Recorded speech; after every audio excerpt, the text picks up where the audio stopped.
আমি দেখতে চাইলাম শয়তানটা কই। 40 পাউন্ড মিশরীয় পয়সা লাগলো জাদুঘরে ঢুকতে। আমরা ঢুকতেছি, ঢুকে দেখলাম শয়তান কই, গুড়ি সব জায়গায়, বিশাল জাদুঘর। জিজ্ঞেস করলাম আসলটা কই?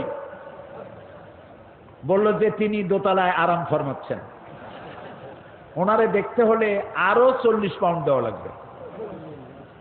তো চিন্তা করলাম এটা কি অপচয় হয় নাকি? পরে দেখলাম আল্লাহ তাআলাই তো বলেছেন, কুল সিরু ফিল আরদ ফানজুর কাইফা কানা আকিবাতুল মুকাজ্জিবিন। আমার দুনিয়া ঘোরো আর আমার সত্যের অস্বীকারীরা তাদের পরিণতি আমি কি করেছি চোখ দিয়ে দেখো। তো আল্লাহই তো কইছে দেখতে, যাই দেখে আসি। যাই দেখলাম গ্লাসের বক্সের ভিতরে মিস্টার ফেরাউন চিতই শুয়ে রয়েছে। জীবনে তো শয়তান দেখি নাই।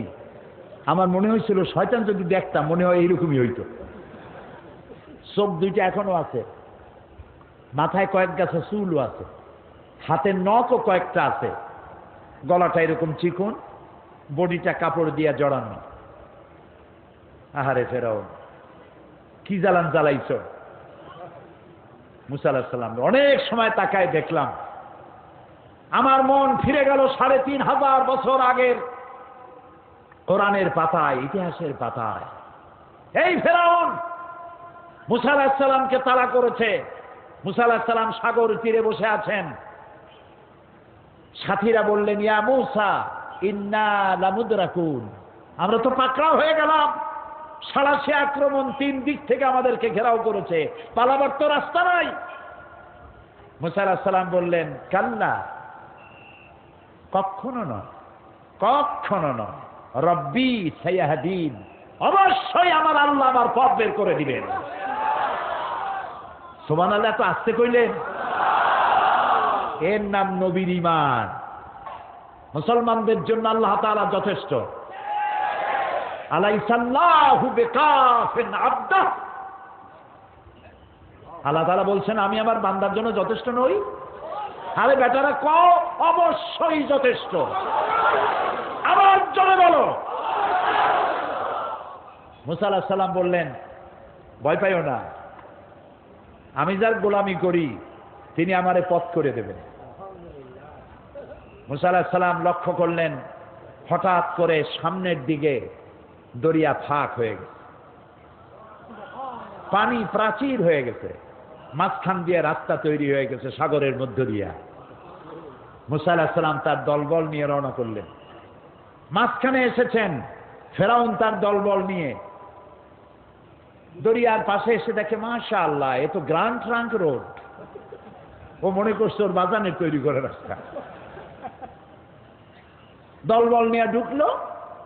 ও যখন মাঝখানে, আল্লাহ মুসা আলাইহিস সালাম উঠাই দিয়েছেন ওপার, ঠিক জায়গা মতো গেছে। ইন্না বাতশা রাব্বিকা লাশাদীদ, এবার পাকড়াও এসে গেছে। আল্লাহ তাআলা বললেন, পানি বন্ধ কর, রাস্তা বন্ধ কর। আল্লাহর কি এত কথা বলার দরকার আছে? না। কি বলছিল? কোন দুইটা অক্ষরের মালিক, কাফ আর নুন। কোন দেন আন দেয়ার হয়ে যায়। হায়াকুন, ইনফিনিট পাওয়ার, সীমাহীন শক্তির মালিক, যা খুশি তাই করেন। আল্লাহর কসম, দুনিয়ার মুসলমানেরা যদি আল্লাহকে এই পাওয়ার হিসাবে বিশ্বাস করে, পৃথিবীর কোন শক্তি মুসলমানদেরকে প্রধানত করতে পারবে না।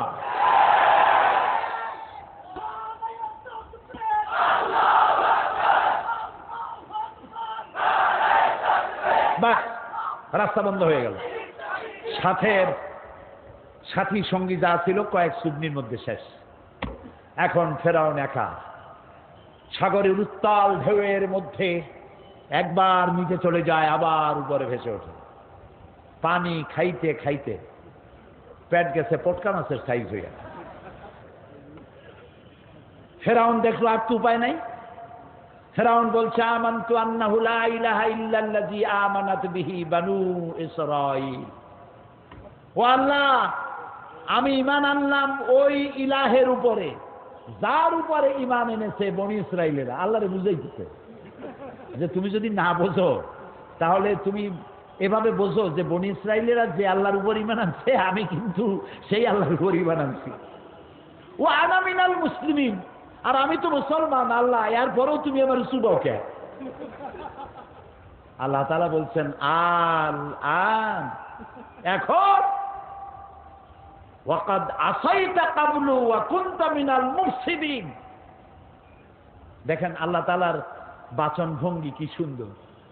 ফিরআউন বলতেছে আনা মিনাল মুসলিম, আমি হলাম মুসলমানদের একজন। আল্লাহ কয় ওয়া কুনতা মিনাল মুফসিদিন, তুই তো সন্ত্রাসী, কি আর মুসলমান, তুই তো সন্ত্রাসী। সারাটা জীবন আমার নবীকে জ্বালাইছো, আমার গোলামদেরকে জ্বালাইছো, বেটা তোরে আজ আমি ছাড়বো না, তোরে মারবো, তুই মরবি, তবে তোর শরীরটা বাঁচাবো। আলিয়াও মানুনা জি কাবে বাদানিক, আমি তোর শরীরটারে বাঁচায় দেব।